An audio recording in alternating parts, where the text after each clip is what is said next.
Now at 11 and streaming on CBSN Bay Area, a quick climb before the crash. Investigators now taking a closer look at the decisions made by Kobe Bryant's helicopter pilot. Good evening. I'm Ken Bastida. And I'm Elizabeth Cook. A memorial for the basketball legend continues to grow outside Staples Center tonight. And we're in Florida with the tributes for Bryant at Super Bowl Media Night. But we begin with KPIX 5's Betty Yu with new information on the moments leading up to the crash. Betty?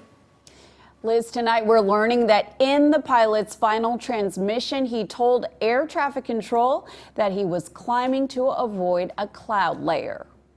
Debris from the crash is scattered over an area the size of a football field. Search teams have recovered 3 of the 9 bodies from the wreckage of Kobe Bryant's private chopper.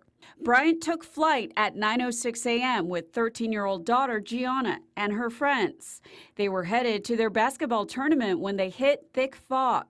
But Bryant's pilot, who was trained to fly in low visibility, received permission. There was no distress call, but air traffic control warned the pilot they might not be able to follow him on radar. 2 Echo X-ray, you're still too low level for flight following at this time. Approximately 4 minutes later, the pilot advised they were climbing to avoid a cloud layer.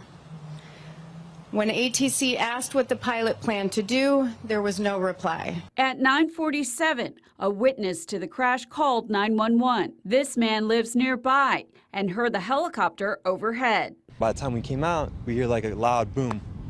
And literally we felt the ground vibrate. Veteran helicopter pilot Augustine Joseph says Bryant's pilot may have felt pressure to fly in difficult conditions. Being a pilot, I know, and I've flown, VIPs and celebrities too.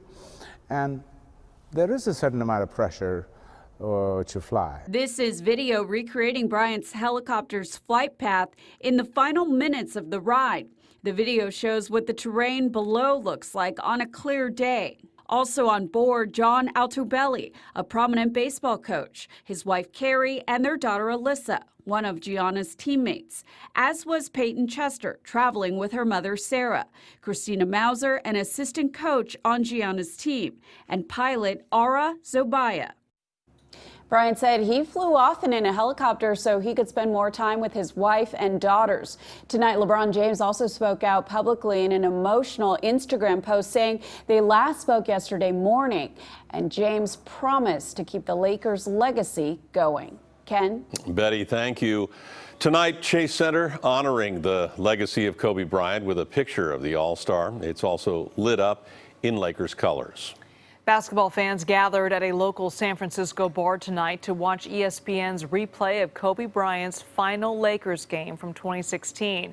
Bryant scored 60 points in a comeback victory. At first I really did not believe it, and really hit home just because growing up always watching Kobe, one of the greats. Didn't really like the Lakers myself, but you can always respect Kobe and what he did on the court. Landmarks around the U.S. honoring Bryant. This is a live look at New York City's Empire State Building, lit up in purple and gold tonight.